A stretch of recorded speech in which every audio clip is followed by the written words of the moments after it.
Marinaro, the Sick Podcast. We've been talking about it all week. The Montreal Canadiens had three big games versus the Calgary Flames in 4 nights, a game on Friday, a game on Saturday, and a game on Monday. They played Friday. They lost by a score of 4-2. They played on Saturday. They lost by a score of 5-2. And that huge lead the Montreal Canadiens had on the Calgary Flames for the fourth and final playoff spot in the North is now cut down to 4-point lead, with the Canadiens having a game in hand. If they lose on Monday in regulation, those 4 points go to 2 points. The Canadiens have 10 games left in their regular season. After the game against the Calgary Flames on Monday, they'll play Toronto 4 times. They'll play Winnipeg 4 times. They'll play Edmonton. They'll play Toronto 4 times, Edmonton twice, Ottawa twice, and Winnipeg twice. So there you have it. Joining me right now on the Sick Podcast is former Montreal Canadian, Mike Ribeiro. How you doing, Mike? I'm doing good. Yourself, Tony? Very well. You were so good, we decided to bring you back for the encore.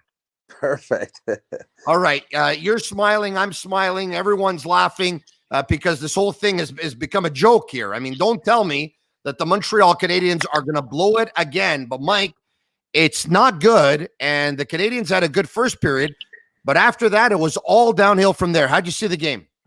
A little bit like you just said. I think they started really well all through the 20 minutes. The last minute of the period that cost them a goal in a breakaway or half breakaway. They were putting pressure. They were playing simple. And I think once the Calgary scored their second goal, they kind of deviate from their game plan a little bit and stop putting pucks behind them and stop sustaining forecheck. I think they did that well in the first period shift, like a few shift, 3-4 shift, that they sustained time in the offensive zone that created chances offensively. And then they get caught at the end of the period. I think that changed the game there. Going in after the first period 1-0 and you have momentum and you're playing well versus getting scored at the end of the period and now giving momentum to Calgary. And they took advantage. After that, Montreal had a hard time getting back to their structure. And that's what happens when you lose leads, is that you deviate from your game plan, and that's when it costs you even more. All right, Mike, let's talk about the decision to go with Caden Primo in goal. What do you make of it? I'm not sure. I don't know. Like, this is one of the biggest weekends of the year at this point of the year. You had a chance to probably bury Calgary this weekend. You should have known that they were going to come out. Is that the right decision? I'm not sure. I think Allen could have kept playing. I think for me, look at Calgary. They went back to back with him. I think he's been in the net in the last 8 games in a row for them. They're pushing to make the playoffs, and I think we should have done the same thing. Is until you have a position in the playoff, well, you go with your top player, and I thought I would have put Allen to just keep going until we're in the playoffs. All right, the news comes out before the game. Paul Byron out with a lower body injury. Jonathan Drouin not feeling well. We found out yesterday that on his way to the rink, he wasn't well. Not going to question the injury at all. Mike would never do that, but found it odd, in the postgame. A reporter asked Dominic Ducharme yesterday, Coach, what do you make of Jonathan Drouin having a headache before the game and not playing? But I don't know what to say anymore. Yeah. It's hard to understand. I always wanted to play. It's a different league now with injuries too. If you have a small injury, you want to rest it instead of keep playing. It's a different mentality a little bit with the league, but there's no other reason for other players. When you have a chance or given a chance to take that chance to do something. And but I think Montreal is not really the problem right now. I think they're pretty solid in a lot of areas of the game, but I think down the middle, they're still young. I think not enough experience to maybe push them to the next step. The wings are pretty cover up, pretty solid. Your D's, goaltending, but I think down the middle, I think with age, obviously, the experience will help them. But at this point of the season or the year, I don't think they're ready for the big challenge, I guess. It's a Sick Podcast. Marinaro, Mike Ribeiro, brought to you by MyBookie. Use code SickPicks for a 50% deposit bonus. Bet, win, get paid. Mike, I want to talk to you. Like, in the last couple of weeks, the Canadiens have played the Calgary Flames 4 times. They've lost 3 of them.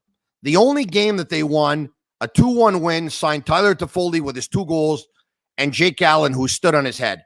Dominic Ducharme keeps on saying, we made mistakes, unforced errors, and the Flames capitalized it. But the fact that it's always the Canadiens making the mistakes and the Flames capitalizing and not vice versa leads me to believe 2 things. One, there is a lack of experience, and some players are making those mistakes. Suzuki, Kotkaniemi, Romanov all made mistakes tonight. 2, it's also a rookie coach going up against a veteran coach. And it's the veteran coach's team who is not making those mistakes, and the rookie coach's team who is. Is that fair or not? Well, it could be fair. Like, there's always a coach situation, right? You always look at coaches and how they manage their games, and but at the end of the day, it's really how the players will show up. I can give you the game plan and tell you what to do, but if you don't execute once you go out there, I think it was the 3rd goal. It's just like what I said in the first period. They were putting pucks deep. On that situation, there's a puck turnover. It goes back to Suzuki. He just throws it back to kind of a regroup. It's I think Petrie skate. It's in the back of your net. I don't know if it's a lack of concentration, but or there's something like, what do you want the coach to do on that situation? There's really nothing. Like, okay, the only way is like in the first, Suzuki would have put that deep. Yeah, that was their mentality, was just put it deep and let's go force them. And the second, after we lost the lead, was more like, let me create a play, let me make a play, instead of letting the puck skate for you and just like I said, they went down to 5Ds and just grind the game. But like I said, like, you're going to play 4 games against those guys. Like, you need to be more prepared. I don't know, as players more than coaches. Your power play gets you one that gets you kind of back in the game, but still, that was a great play by Corey Perry. By the way, he's been doing that all season down low, and that was a big goal. But that's a set play, right, Mike? That's a set play. Yeah, that's a set play. He knows about it. The guy's coming back post, and he just has to bump it to the back post. But I didn't think the power play, like, they had more chances before that to maybe create something. And not even create at the power plays, get momentum, get some kind of shots that will create some kind of momentum. And usually, if you got a power play that doesn't score, but you have 2-3 shots, it's the next shift or the shift after that you score. So, but they got one. It doesn't matter what happened in the last 10 games. They have one today. Now power play has to look forward for the next game to get your big goals. It's a sick podcast. You can go to sportbuffshop.com for all of your officially licensed sports apparel and more. Use code SICK15 for 15% off on all of their items, all officially licensed sports apparel, including hoodies, Mike. I still have to send you a hoodie. Since last time we spoke, I said I have to send you one. All right, okay. You talked about the lack of experience. I mean, ultimately, look, if they fall short, you'd have to think that the biggest undoing, and there's mistakes here and mistakes there and mistakes everywhere. But Kotkaniemi and Suzuki, as good as Suzuki is, you talked about in the first period, and he gets you a big goal, he loses a big draw, and it goes to Milan Lucic, who scores on a quick wrist shot. Kotkaniemi on the 4th goal there, he loses the puck. Well, even on that play, I think it's number 8 that passed it. There's no pressure on them. Like, there's no reason to throw down the middle. Like, you had time with it. Like, it's just like a rush play that, okay, the center obviously has to grab that puck, doesn't, and next thing you know, it's in your net. But in the first period, it was simplified. Their plays were just simple. It was no question. Let's get the puck in the offensive zone and let's go after it. And it was long pass from the defensive zone to our guys across the red line to just tip it in. And it was simple. It was just put the puck behind them and let's force them. And they did that in the first period. And they deviate. They did that against Edmonton too. The first 2 periods, I think, of the first game. And it creates good gaps on the D's can jump in, gap up on those forwards.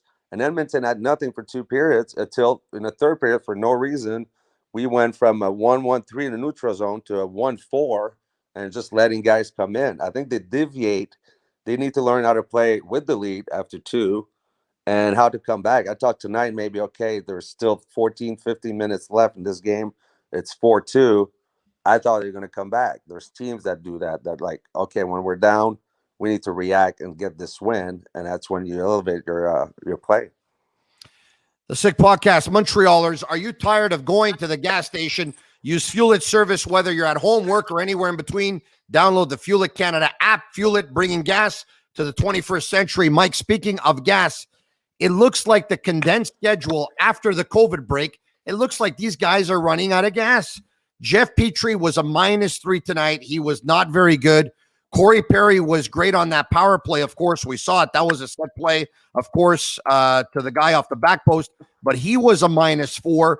There were a lot of guys that struggled. Sherrod and Weber down the stretch here have not been the same. Eric Stahl's game was a nightmare, with the exception of only his first game as a Montreal Canadien. Every other game has been a nightmare as a Hab.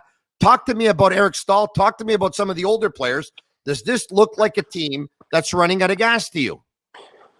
Well, gas, it's hard to say gas. Like, everyone's playing the same amount of games, I think, right? Like, Calgary played against you guys. They're going to play Monday. They're going to play Wednesday again. Like, it's just everyone's playing that. So the excuse of tired, like, some days, yeah, you're going to play back-to-back. Some guys will feel tired, some not.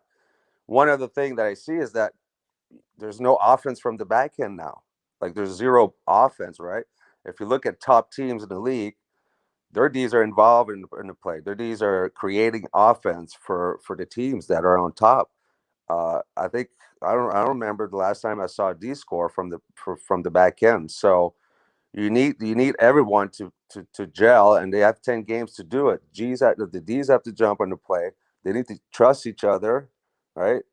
And stop looking around and go do it yourself, kind of thing. And I think searching for answers, you're just going to keep searching. I think you got to go and get the answer by showing up in games, knowing there's 10 games left.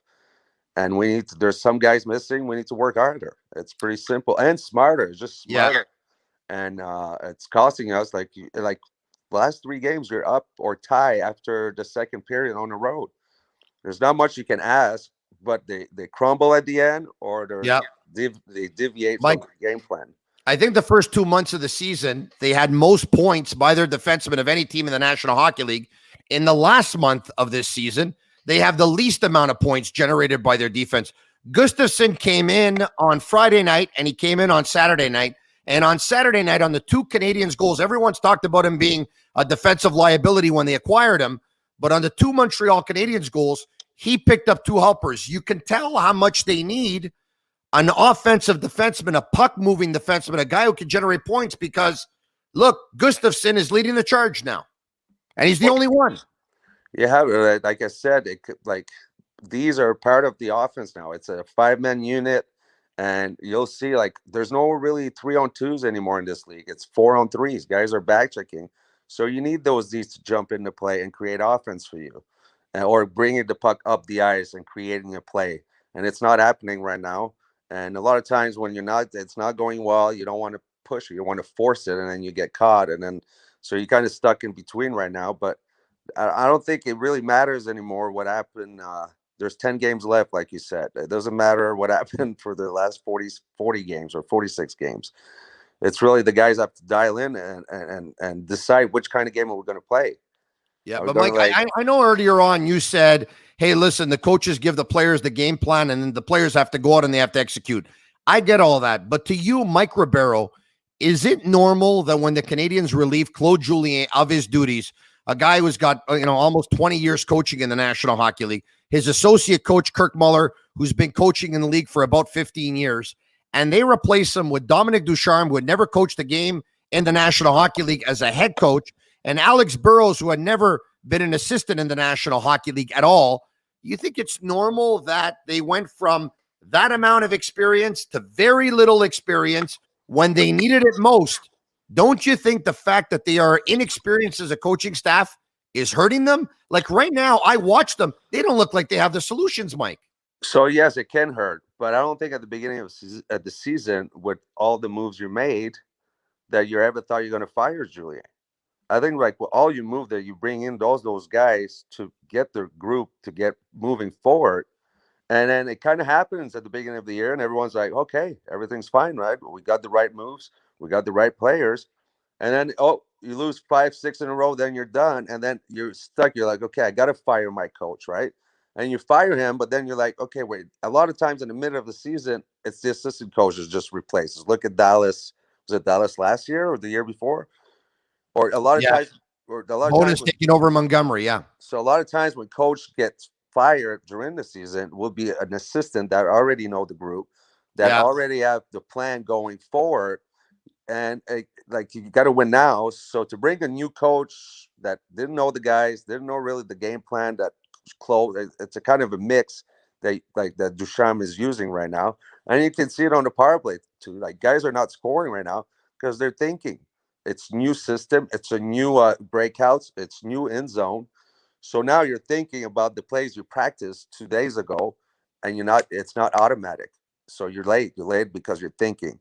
So obviously there's a lot of change, but at this point, you like to see if they make the playoffs. You never know, but if they Yeah. don't make the playoffs, knowing that you're in for a while, that can have a lot of changes this summer, right? Yeah, and you know what? Another assistant coach that took over a couple of years ago, of course, was Berube taking over from Mike Yeo. But once again, I get back to the point, though, right? When Rick Bowness takes over, you're looking at a coach that has over 20 years experience in the league. Yeah. When Craig Berube takes over for Mike Yeo, you're looking at a coach who's been in the league for a long, long time with several organizations. Dominic Ducharme is raw. Look, Claude Julien had 9 wins, Mike, and 9 losses. He was there for 18 games. Dominic Ducharme has been coaching for 28 games. He has 11 wins and 17 losses in those 28 games. Mike, I know you're not in the locker room, so you can't really answer that part of it as to whether or not the guys have tuned out the coach or not. But when you look back now, the coaching change clearly hasn't paid dividends. So I would ask you, Mike Ribeiro, did the Montreal Canadiens make a mistake in relieving Claude Julien of his duties and putting Dominic Ducharme to take over? Yes or no? Well, that's a good question. If you look at, like you said, the team didn't change. You expect a change, a growing change as you move forward. It didn't happen. Can you look back and say right now if he made a bad move? I think we'll have to wait until the end of the season. But right now, like you said, the winning percentage, Claude was even. So yeah, it might look like a bad change, but like I said, that's a tough one to like for the GM to make. He made that decision, but it didn't move forward. But like I said again, you cannot. It's all like I coached too, so I played and then I coached. U18 and a lot of times you're like, hey, I just told you the shift before to not do that, and they're still doing it, right? So okay, how about this though? How about this though? But I understand that there's no experience. Yeah, for maybe older guys too. Sometimes are like. A coach that played already or that has a lot of experience you can have a different view of the coach, right? Yeah. So a coach that never played, sometimes some guys will be like, the message doesn't go through as if a veteran coach or Quinville would have come here, or I think the message might come different to a hear of a player.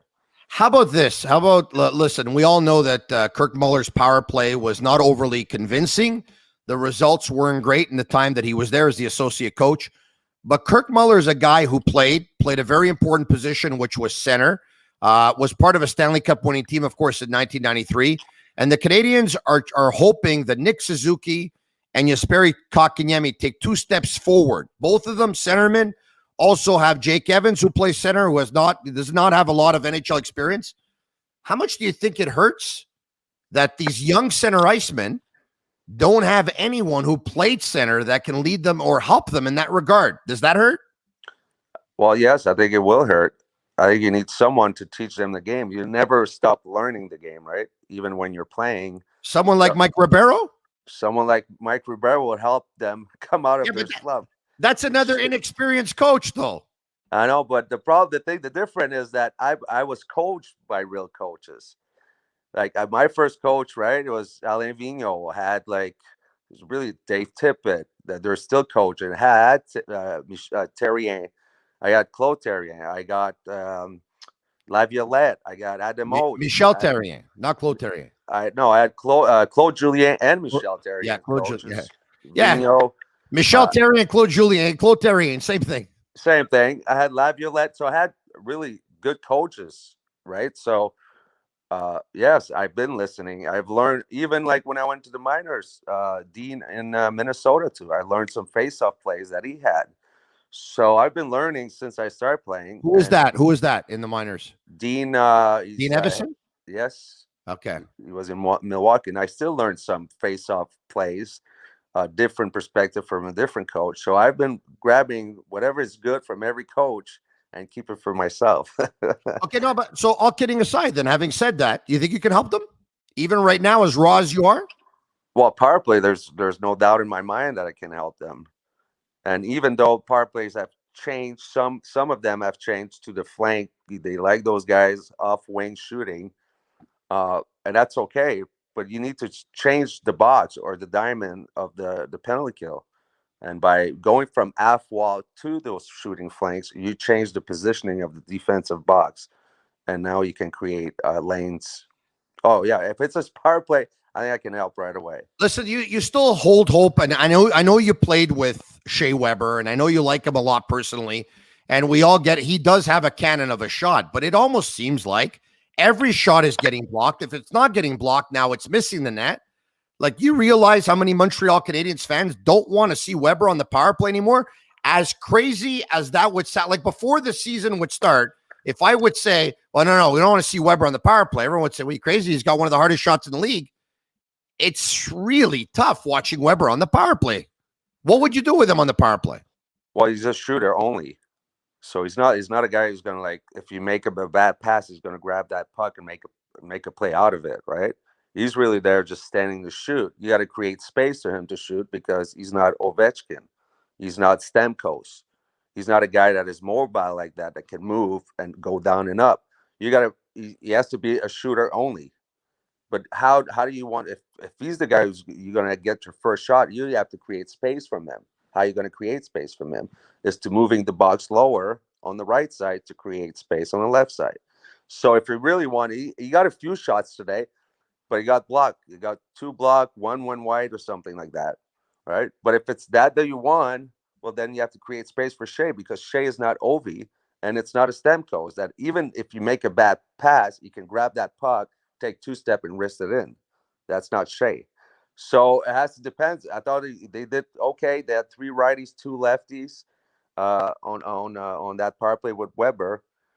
But Weber's not a mobile player. He was never a mobile player. He's a strong, big defense with a big shot. Mike, I know we'll have a better answer after Monday night's game versus the Calgary Flames. The Canadiens are 4 points up on the Flames. The Canadiens have a game in hand. If they win, they go in regulation, they go to 6 points up. If they lose, they only go to 2 points up. And then there's 10 games left for the Canadiens and 9 for Calgary. Mike Ribeiro, I ask you right now, following the Canadiens' 5-2 loss versus the Calgary Flames, yes or no, do you think the Canadiens are going to make the playoffs this year, and why? Wow, that's a good one too. I in my mind they are going to make the playoffs, but after I just heard you say the teams they're going to play to finish the season, 4 times Toronto, 2 times Winnipeg, 2 Edmonton and 2 Ottawa. those three teams above them right now are getting ready for the playoffs. They're gaining momentum. They're playing better. Um, I don't know Calgary's schedule or Vancouver, but I don't think it's like right now for me, it's 50-50, even less. I'll give them 40-60 right now, chance to make the playoffs. 40-60, the Canadiens' chance to make the playoffs? After Monday's game, after Monday's game, though, you told me. Yeah, okay. So if they lose Monday, then you would give them 40% chance. Yeah. All right. Okay. Dominic Ducharme, is it too late? Like, does he need to go iron fist here and to start sending some real solid messages to guys? Or at this point, does he just have to put his confidence in guys, even if they're not bringing it? There's 10 games left. I don't know if you want to shake up your room like that. You got to wait, like Monday especially. That's the biggest game of the year. And you need to respond from the guys. But to start putting guys in the stands, or I don't think it's the right timing right now to do that. I don't know if they could do it with the cap anyway and all that stuff. Yeah. Like, I think you need to demand your players to, like, wake up. Like, you only have 10 games now. There's no more excuse if I'm tired. It should not be your mental preparation, your focus should take your fatigue away. You should be so dialed in Yeah. that you're not tired. And if you Mike, do, just go short. I believe if they send Primo, and I'm not sure, but I believe that if they send Primo to the taxi squad and bring Lindgren up to the team, that at that point they can put Cole Caufield in there. Would it be the same situation of spotting a young player in an important game like they did with Caden Primo tonight if they bring up Caufield, or is it completely different? You know, this team could use a guy who could score goals. They could use help on the power play. Would you give the kid a shot? I think they better do it soon. Like, okay, practicing is not playing. So yes, he's been practicing. What, he went down for a few games, scored. This kid is on the highest of confidence he can be. You cannot be higher than him right now. He's like, even in practice, that kid's like, he's scoring. He's in his mind, right? Yeah. If you don't use him now or soon, like I think Canadians are waiting to have a spot. That's what they do usually with young guys. Is once you're in the playoffs, then you can have those last 3 games to like give a chance to a kid to see what he can do. Yeah. But this kid, his confidence is higher than that. Like he cannot be higher than that right now. And if you don't put him now or in the next week, then when are you going to squeeze him in? You're going to wait until you're out of the playoffs, because now, like I said, after Monday, it's squeezed in. Now, do I have a chance to put him in? Well, then they'll tell you they couldn't get him in so far because they have a cap situation, which is crazy when you think of it, that this is the most their money could buy and the best their money could buy, and they're suffering to actually make the playoffs. Mike Ribeiro can't wait to watch Monday night versus the Calgary Flames. You and I will continue to do this. I'll get you back on the Sick Podcast. You can listen to it on all social media platforms and follow us on Facebook and Instagram at the Sick Podcast. Mike, I'm sending you a selfie stick and a hoodie. No problem. Thank you, Tony. Email me your address. Take it easy. That's Mike Ribeiro. I'm Marinero, the Sick Podcast.